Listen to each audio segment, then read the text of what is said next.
our next sort of session, which a lot of you have been waiting for and messaging and eagerly sort of asking when it starts. The next session is the inspirational story of Prema Gopalan, social activist and founder, Swayam Shikshan Prayog. Quick introduction to Ms. Gopalan.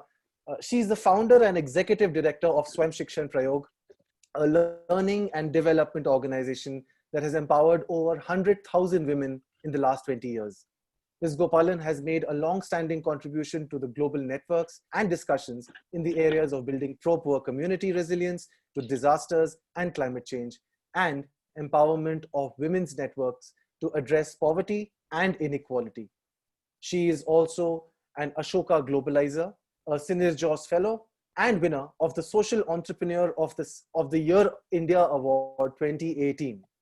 In addition, she and SSP have received a large number of global and national awards, including winner of the Equator Prize 2017 by UNDP and winner of UNFCCC Momentum for Change Lighthouse Activities 2016 award for creating a network of rural community leaders combating climate change. With that, I present to you Ms. Gopalan to share her story and inspire us all. Thank you so much, ma'am, for being here. Hi, Saurabh, and thanks to all my friends for being here. This is a great platform for us. Can you hear me, Saurabh? Yes, ma'am, we can hear you loud and clear. Yeah. So this is a great platform, and I'm really happy to be here, meeting all of you virtually. Based in Pune, SSP is based in Pune, and we are literally were born when the Latur earthquake took place more than 25 years ago. After that, we've had repeat experiences of huge disasters from the earthquakes and tsunamis. But this is really different. And this is here to stay. So our women and teams, and we are more than 100 of us spread all over Maharashtra, Bihar, Orissa, and Kerala now. Our women are used to crisis as usual. You've seen that we have worked in several disasters and continue to work in the most climate hit and drought prone regions.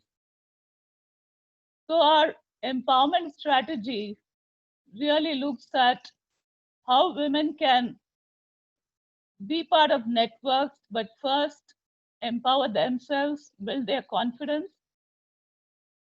And we work equally at the same time with communities and stakeholders to build the ecosystem. So unless there's a dual approach, whatever capacity, skills, and entrepreneurship, online programs or offline that we may have, women do not receive the support they need to cross the social and cultural barriers. From SSP's work, we have really some great solutions to offer, which are very relevant in the post-COVID era. One is that we need to look at how women can be repositioned as entrepreneurs, because they invest their own equity in their enterprises. They are not beneficiaries. And similarly, as farmers, they need a piece of land, which more than 60,000 families in the last few years have given them. And they've converted this land into food from the farm. So it has huge relevance when we are talking about, work from home. So it's really work from your farm and get food from your farm. So in over 600 village communities in Maharashtra and Marathwada, where we are working intensely, we've seen that in the last few weeks, women themselves in every village have taken leadership. They're actively engaging with the Gram Panchayat, and these are women entrepreneurs. These are women who are part of solidarity networks. So they have started barter systems. They have lobbied with their farmers to start agriculture work with social distancing. They have started new markets within their village because they're unable to go outside and purchase essentials. And they have donated generously and selflessly from what they have to feed more than 10,000 vulnerable families. Now, how did all this happen? Yeah. So this is a year of investment in women in looking at how they can maximize local opportunities, how they can revive regions which are economically backward and hostile. So just to give you an example, that we're partnering with the Maharashtra State Livelihood Mission, and more than 4,000 women have become entrepreneurs. They've invested their own money, over 10 crores, while the banks gave them just 1 crore. They have turned these 10 crores nearly 20 times. 20 times to have a turnover of 200 crores. But the real result is that women have become decision makers in their families. Their earnings and control over it is now helping children's education and health of their girls and themselves. So there has to be a combined strategy where entrepreneurship is part of the empowerment journey for women, because these same women have now embraced community leadership. And all of us are really surprised or not surprised, because we expect that women would do what is needed for not just their families, but for the entire community. So if you look at the economic avenues and opportunities that they've opened up, we can see that women's networks are really number one aggregators. They can aggregate rural products, produce, services. So they present a huge opportunity for companies which want to go local.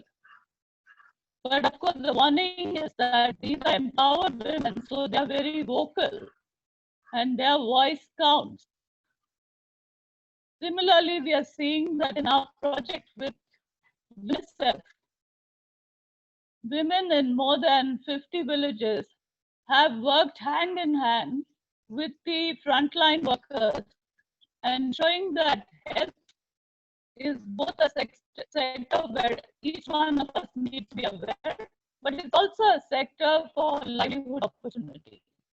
So agriculture, agri-allied businesses, and health are going to be some of the really essential sectors where once you look at these women as job creators and entrepreneurs and not as labor, the picture changes completely. And I would urge all policymakers, companies, and the skill development agencies to start investing in women and girls, to see that we use this huge opportunity to get the untapped potential. From my experience, we see that women are largely crowded only in the trading sector. They need to be in the processing and value-added sectors, production, etc. And I want to just leave you with one example, which is typical of several of the women entrepreneurs. Samira Mulani from Solapur took it upon herself to feed the entire taluka consumers by making rounds in her tempo, collecting. In the morning, she would collect vegetables from about 10 villages and then right to the taluka place, which is a urban center, and um, reached all the vegetable produce to several consumers in that market. She did this day upon day, and we know that several women have done this to ensure that the entire community has food to eat. The other example that really comes to my mind is that the more than 1,000 women and their families stuck to their milk business. And this was only one of the few businesses that we saw in Latur district, which was running and strong. They got lesser prices for the milk they were selling, but they stuck to it and managed to survive the crisis for the last 6 to 8 weeks. So I would leave you all to think that while we are talking about the entire migrant crisis is in focus, that's going to shift to the rural areas. We already have alert signs from our women leaders in every village saying, let's start mapping what skills the migrants have. Let's start looking how long they're going to stay in the rural. And let's start looking at these women entrepreneurs as job creators who can start absorbing some of the youth who have come back, provided we go into the reskilling and upskilling. So I think the whole idea of looking at women just as agriculture labor or looking at them as numbers in the informal sector does not really give the picture that they are entrepreneurs and job creators.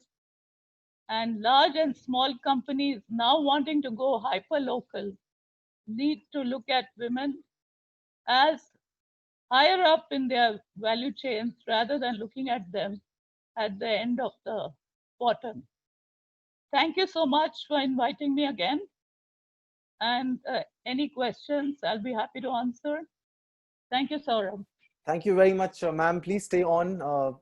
Ma'am, that was just wonderful to hear how women need to be made a lot more mainstream part of what's happening around the country. And I think that's a very important message across that we need to sort of take forward, especially in the backdrop of COVID and how everybody needs to come together to come out of it. Ma'am, we have a few questions from the audience and I was hoping that you could answer a couple of them. A question from Vinay Murhar. Says, what do you think about scaling up your program Pan India? You have many good practices, but you have kept yourself in a relatively small pocket. What is your thought on scaling up what you're doing? Right now, we are happy because through the digital medium, we absolutely can look at training partners who are sincere to adopt a model where women are in the front line, and to also look at creation of entrepreneurs as part of an economic empowerment strategy. We will be happy to do that. Correct. Ma'am, another question from Akash Dede. He asks, how can we sustain women entrepreneurs in rural economy as often they will have marketing related issues for whatever they're doing? How do you think we can address some of these gaps? So I think the most important thing are not just women entrepreneurs, but also women's networks. So unless you create women's networks, they cannot take on the role of marketing. So in our areas where we work, we have equal number of women-led enterprises who are producing a lot of food processed food and so on. But we have an equal number of women. So for every 10 women, there's one woman who is a sales and marketing person. So we have to invest in both so that we don't face this peculiar problem called marketing. Absolutely, investments required across the board, as you rightly pointed out. We'll take one last question. I'm just trying to see which one it should be. There are a few that are waiting.